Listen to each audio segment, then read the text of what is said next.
Henselt is a composer who is very, very, very close to my heart, and a composer I've performed quite frequently, and most especially last year when I performed his piano concerto in the composer's birth town of Schwabach, which is near Nuremberg in Germany. Henselt is one of the most important pianist composers of the 19th century, and during his lifetime was indeed mentioned in the same breath as Chopin and Liszt. For a variety of reasons, his music seems to have fallen from grace in more recent times, and it's one of my life missions to do something about that. Aside from the sheer beauty of his music, one reason perhaps why he's not so frequently performed is because of his music's extreme difficulty. And when Henselt is difficult, he doesn't say thank you very much for the effort in the same way that Liszt, for example, does. Quite often the difficulties of his music would only be understood by another pianist. So for those of us who have a great deal of vanity, he's probably not the best composer to be performing, because often his difficulties are completely inaudible. He was tremendously influential, and I think that the impact that he had, because he moved to Russia, he's been described, I think rightly, as the founder of the Russian piano school, as he, wielded a tremendous influence on all of the Russian piano teachers and piano composers that came after him in that country.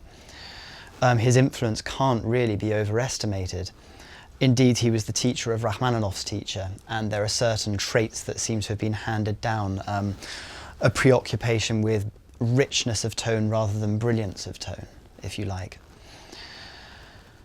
There is a very clear progression which shows him as being the transition between the music of Chopin and the music of Scriabin. This is significant because Scriabin actually performed the Henselt piano concerto to graduate from the Moscow Conservatoire. So if we hear a few bars from a Chopin etude,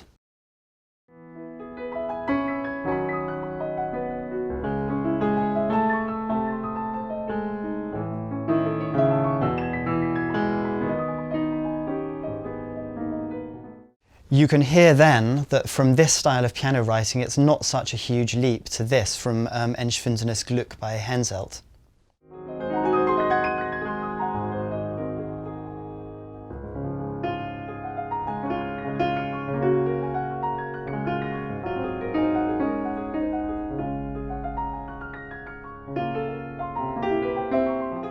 And you can hear again that it's no great leap from this style of piano writing to this fragment from Scriabin's second sonata, the Sonata Fantasy.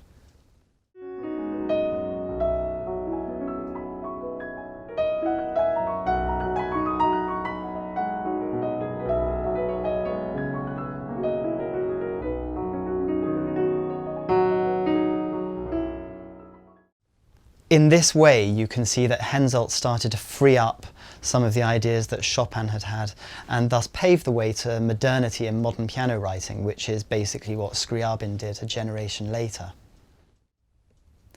There was a very, very interesting endeavour, a collection of 20 piano etudes written by various composers, and this is referred to as, and was published as, the Method of Methods of Moscheles and Fetti.